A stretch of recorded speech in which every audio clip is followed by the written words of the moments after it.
आधी रात के करीब पुराने घर की खिड़की के पास खड़ा अर्जुन अचानक ठिठक गया।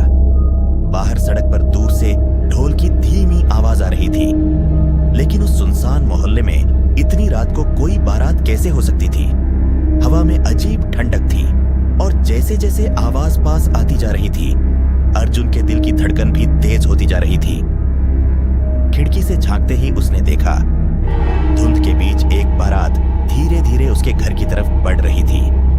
सब कुछ अजीब था। घोड़े पर बैठा दूल्हा पुराने जमाने के कपड़ों में था, सिर पर भारी सेहरा, और बारातियों के कपड़े भी जैसे किसी पुराने जमाने की तस्वीर से निकले हुए लग रहे थे। सबसे डरावनी बात यह थी कि पूरी बारात बिल्कुल चुप थी। ढोल बज रहा था, लेकिन ढोल वाला दिखाई नहीं दे रहा था। अर्जुन का घर शहर के किनारे बनी एक 100 साल पुरानी हवेली जैसा मकान था, जो उसे उसके दादा से विरासत में मिला था। उसने कई बार सुना था कि इस इलाके में पहले बहुत पुराने जमींदार रहते थे, लेकिन ऐसी अजीब चीज उसने पहले कभी नहीं देखी थी। कुछ ही पल में बारात उसके गेट के सामने आकर रुक गई। घोड़े पर बैठा दूल्हा धीरे धीरे सिर उठाकर सीधे अर्जुन की खिड़की की तरफ देखने लगा, जबकि खिड़की के पीछे घना अंधेरा था। ऐसा लग रहा था जैसे उसे साफ साफ पता हो कि कोई उसे देख रहा है।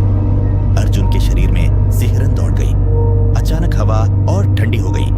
उसी पल अर्जुन की नजर दूल्हे के चेहरे पर पड़ी और उसका खून जैसे जम गया। सेहरे के पीछे दूल्हे का चेहरा इंसान जैसा नहीं था। उसकी आंखें पूरी तरह काली थीं और चेहरा ऐसा लग रहा था जैसे बहुत पुराना, सूखा हुआ। डर के मारे अर्जुन पीछे हट गया।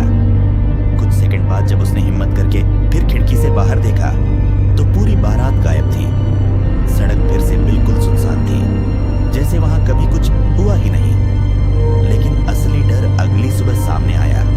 पुराने स्टोर रूम में सामान हटाते समय अर्जुन को एक धूल से भरा अखबार मिला, जो लगभग 100 साल पुराना था। उसमें एक खबर छपी थी। खबर में लिखा था कि ठीक इसी सड़क पर एक दूल्हे की बारात हवेली के गेट के पास अचानक रहस्यमय आग में जलकर खत्म हो गई थी, और उस हादसे के बाद उस घर में रहने वाले लोग भी धीरे धीरे गायब होने लगे। अर्जुन के हाथ कांपने लगे जब उसने नीचे छपी तस्वीर देखी। तस्वीर में वही दूल्हा था, वही घोड़ा, वही बारात।